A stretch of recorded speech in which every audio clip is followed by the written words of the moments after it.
Bonsoir à toutes et à tous, bonsoir à tous les suiveurs et à tous les inconditionnels de Grégoire Omnisport. Doomu Gaynde Njaay warul tiit warul ragal. On va parler des Lions du Sénégal. Ismaïla Sarr, c'est le cas qui inquiète. Ismaïla Sarr actuellement mu ngi inquiété mu ngi indil nit ñi njàqare parce que Ismaïla Sarr actuellement il n'est pas en forme. Sur les deux matchs face au Bénin et face au Rwanda, Ismaïla Sarr a été très décevant. Il a raté beaucoup d'occasions et on remarque vraiment une nervosité. Day commencer nerveux ba pare.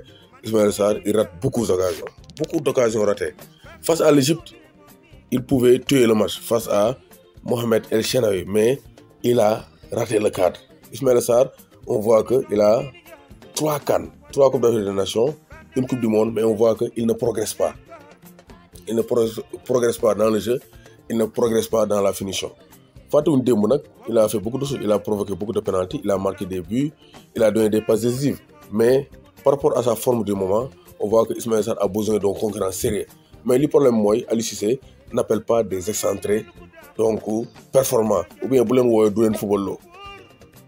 On parle de potentiel donc concurrent à Ismaïla Sarr. On parle de Pape Ousmane Sakho, de Simba SC. Nous avons des Afrique qui jouent à mon niveau, mais on ne peut pas se cantonner à ça. Parce que des équipes africaines ont gagné la Coupe d'Afrique des Nations avec des joueurs locaux. Ils jouent dans un grand club.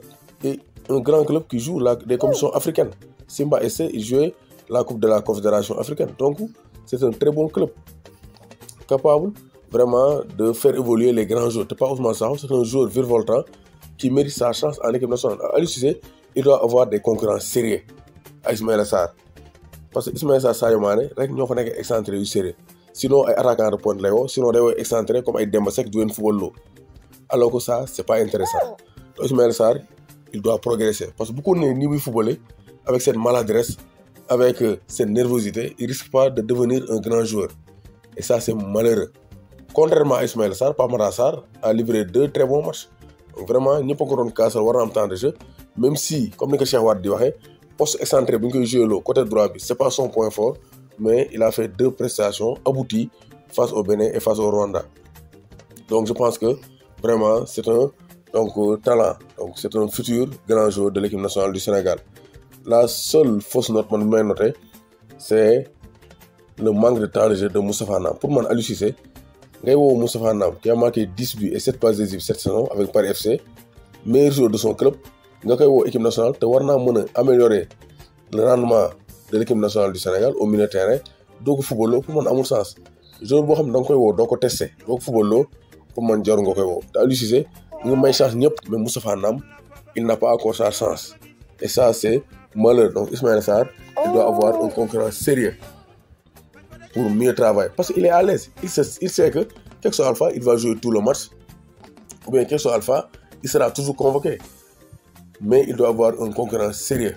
En France, Griezmann est talonné par Christopher Nkunku. Le débat en France actuellement, c'est Griezmann d'avoir un petit banc. Griezmann doit aller sur la touche parce qu'il n'a plus le niveau de l'équipe de France. Son niveau a baissé.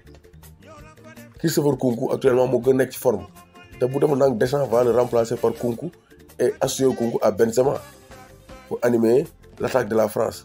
Donc football day évoluer. Ismaïla Sarr nag il n'évolue pas te bu évoluer ça veut dire que mu ngi régresser. Doomu Gaynde Njaay warul tiit warul ragal. Ismaïla Sarr télé 8000 chaînes à 39 500 l'année. N'hésitez pas à contacter donc le 77 535 97 62 avec Sartec IPTV méga. Promotion à Mondial Sport, maillot Sénégal, bin gagné CAN bi, avec ou sans flocage, c'est à 10 000 francs. Donc avec flocage, c'était à 12 000 francs.